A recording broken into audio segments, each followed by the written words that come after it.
নমস্কার সুপ্রিয় দর্শক বন্ধুগণ, চলে এলাম এই মুহূর্তে আবহাওয়ার সবথেকে একটা গুরুত্বপূর্ণ আপডেট নিয়ে।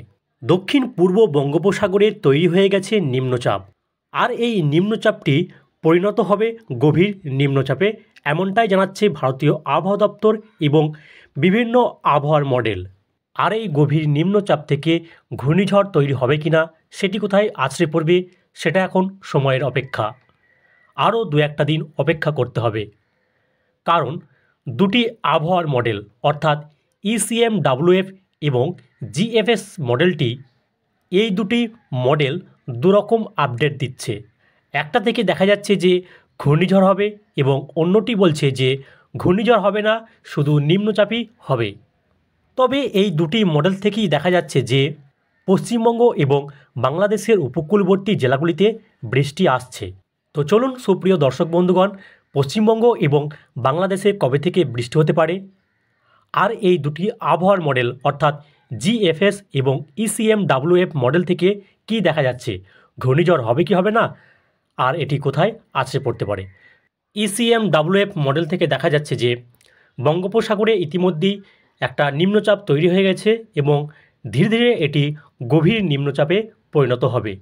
তারপর সেটি উত্তর ও উত্তর পশ্চিম দিকে অগ্রসর হবে, আর এটি ডিসেম্বরের 1 থেকে 2 তারিখের মধ্যে অর্থাৎ রবিবার ও সোমবার পৌঁছে যাবে উত্তর তামিলনাড়ু এবং দক্ষিণ অন্ধ্রপ্রদেশের উপকূলে।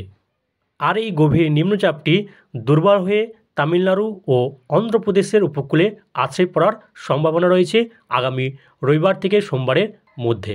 অর্থাৎ ECMWF মডেল থেকে দেখা যাচ্ছে যে এটি ঘূর্ণিঝড় তৈরি হবে না। অপরদিকে GFS মডেলটি বলছে যে বঙ্গোপসাগরে তৈরি হওয়া নিম্নচাপটি গভীর নিম্নচাপে পরিণত হবে এবং তারপর সেটি ঘূর্ণিঝড়ে পরিণত হবে। ঘূর্ণিঝড়ে পরিণত হওয়ার পর তামিলনাড়ু, অন্ধ্রপ্রদেশ, উড়িষ্যার গা ঘেঁষে পৌঁছে যাবে পশ্চিমবঙ্গ ও বাংলাদেশের উপকূলের কাছে। তারপর সেটি ধীরে ধীরে শক্তি হারাবে এবং একটা দুর্বল নিম্নচাপে পরিণত হবে। বঙ্গোপসাগরে ঘূর্ণিঝড় ফেঞ্জাল তৈরি হওয়ার পর সেটি বঙ্গোপসাগরই শক্তিহীন হয়ে পড়বে, অর্থাৎ উপকূলে আছড়ে পড়ার সম্ভাবনা নেই। তবে এই দুটি আবহাওয়ার মডেল বলছে যে এর প্রভাবে পশ্চিমবঙ্গ ও বাংলাদেশের উপকূলে বৃষ্টি হবে।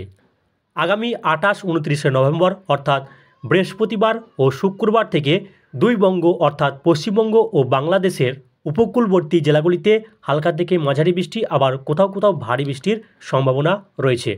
পশ্চিমবঙ্গের দক্ষিণ 24 পরগনা, পূর্ব মেদিনীপুর ও পশ্চিম মেদিনীপুর, সেই সঙ্গে ঝাড়গ্রাম জেলার দু একটি জায়গায় বজ্রবিদ্যুৎ সহ হালকা থেকে মাঝারি বৃষ্টি হতে পারে।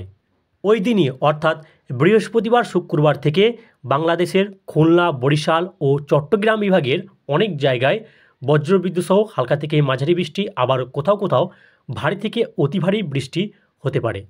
তবে তার আগে পশ্চিমবঙ্গের দক্ষিণবঙ্গের জেলাগুলিতে অস্থায়ীভাবে আংশিক মেঘলা আকাশ সহ আবহাওয়া মূলত শুষ্ক থাকতে পারে। বাংলাদেশেও মঙ্গলবার ও বুধবার অস্থায়ীভাবে আংশিক মেঘলা আকাশ সহ আবহাওয়া মূলত পরিষ্কার থাকার সম্ভাবনা রয়েছে।